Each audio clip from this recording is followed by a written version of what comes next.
Mr. Meddle makes a muddle. Once, when Meddle was staying with his Aunt Jemima, he broke one of her chairs. She was very cross about it. "Meddle, you are very careless," she said, "and I can't imagine how you broke that chair. It was quite strong." "It fell over and broke itself," said Meddle. "Somebody must have pushed it," said Aunt Jemima. "Well, it's not worth mending. It's got 2 legs and the back broken. I must go out this morning and buy another chair. And whilst I'm out about it, I may as well get another little table for the kitchen corner there. It would be useful to put trays on, and I really need a new stool for my feet. I'll go and get them straight away." "Shall I come with you and carry them back for you, Aunt Jemima?" asked Meddle, anxious to make up for his carelessness. "No, thank you," said his aunt. "You don't suppose I want them dropped all over the road and broken before they get home, do you? I shall tell the shop to send them when their van goes out this morning. You stay here and open the door when the van comes." So Meddle stayed at home whilst his aunt went out. He stood at the window watching for the van to come. At last he heard a rumbling down the street, and along came a heavy van. It stopped at the house next door, which was empty. Meddle tapped on the window. "Hi," he called. "This is the house. Hi, deliver the goods here, please. I am waiting for them." The man got down from the van and looked doubtfully at Meddle. "Are you sure, sir?" he asked. "We were told to deliver at number 8, and your house is 6. "Of course I'm sure," said Meddle crossly. "I've stood here all the morning waiting for you. I'll give you a hand with the things if you like." "Well, my mate is here," said the man, and he whistled to a man at the back of the van. "This is the house," he called. "I'll back the van a bit, and then we'll get the goods out." So the big van was backed a little, and then the 2 men got to work. First they carried in a fine armchair. "My word," thought Meddle, "Aunt Jemima has got a much nicer chair than the one I broke. It's a beauty. I shall like to sit and snooze in that in the evening." The men went back to the van and brought out a table. It was very big. Meddle stared at it in surprise. "Well, I quite thought Aunt Jemima would have bought a small one," he said to himself. "This will almost fill up the whole kitchen." "It's to go in the kitchen," he told the men, and he led the way. It really did almost fill up the little room. The men went back to the van and came out with a bed taken to pieces. Meddle stared at it. "Well, what's Aunt bought a bed for?" he wondered. "She didn't say anything about a bed. I wonder where it's to go.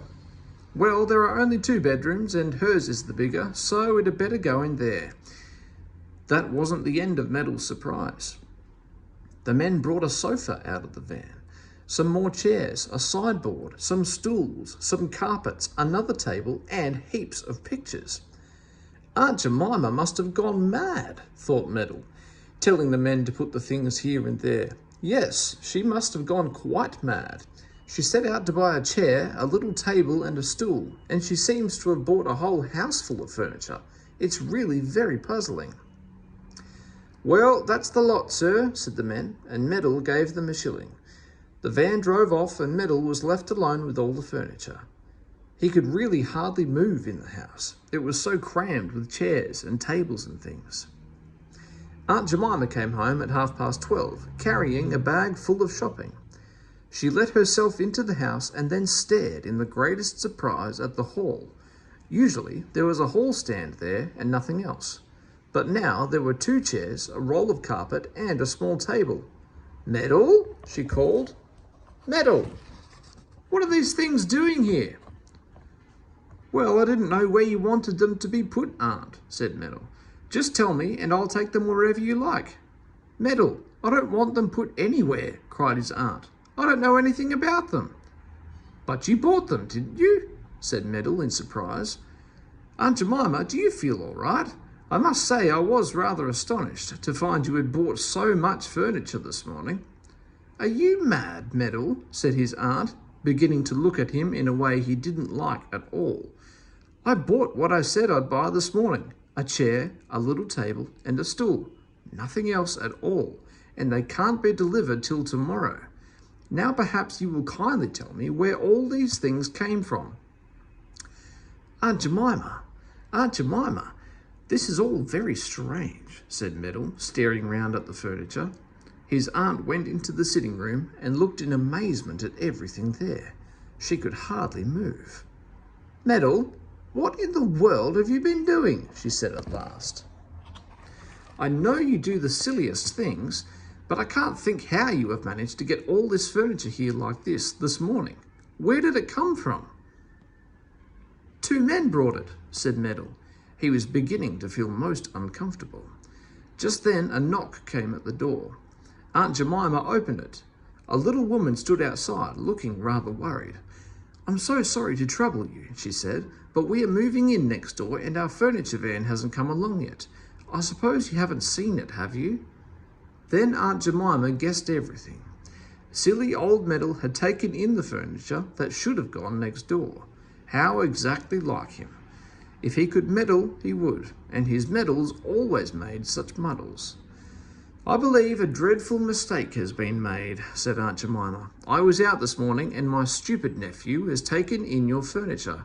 Why, yes, it's my furniture, cried the little woman, staring round the hall in surprise. Oh dear, and I've been waiting for it. The men are gone. Whatever shall I do? Metal shall carry it next door himself and put it wherever you want it, said Aunt Jemima firmly. Metal, do you hear me? It's no good your slinking off into the garden like that. Come back. You've made a fine old muddle and you're just going to put it right. But I can't carry heavy furniture about, cried poor Metal, looking round at the chairs and tables in a fright. Well, you're going to, said his aunt. Now begin right away, please, because I want to hang up my coat and hat and I can't possibly get into my bedroom until some of the things are taken from the landing. So poor old Metal spent the rest of the day grunting and groaning under the heavy furniture, carrying it piece by piece into the house next door. How tired he was when the evening came.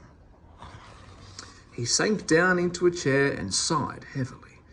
I'm not a bit sorry for you, Metal, said his aunt. Not a bit.